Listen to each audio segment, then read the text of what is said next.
Hi all, I'm MartinMathics, and you could call me MartinMathics for this occasion, because I will be glad to show you the proof of a theorem that is very interesting and very well known, the theorem of Pythagoras. And what do you need to state that theorem of Pythagoras? You need a right-angled triangle. That is what I'm showing here, with A, B and C as sides.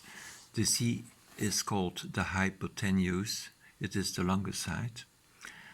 And opposite to the hypotenuse you have the right angle. And the right angle is represented in radians by p over 2. If you know mathematics, you should remember that.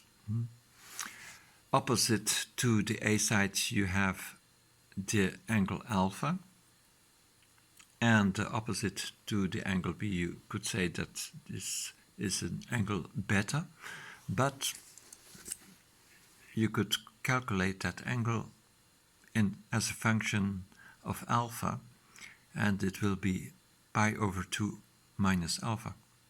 Why is that? That is because the sum of angles in a triangle will always be pi.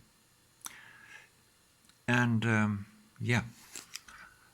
what do we see? We see a bigger picture than the original triangle, and it looks as we have 4 triangles of the same shape in it, but each of them has been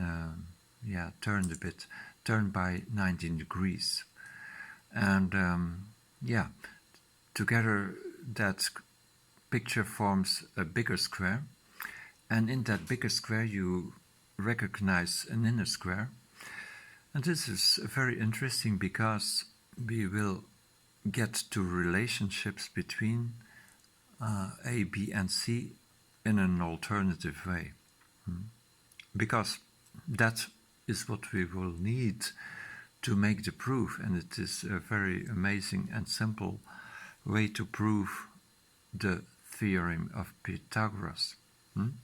So if you say that the outer square has A plus B as a side, you can calculate the surface of that square as this is expression, A plus B added and squared. And you can say, okay, this surface can be divided in a surface of a square, of an inner square, and 4 times the surface of the right-angled triangle. It's a bit difficult to say for me.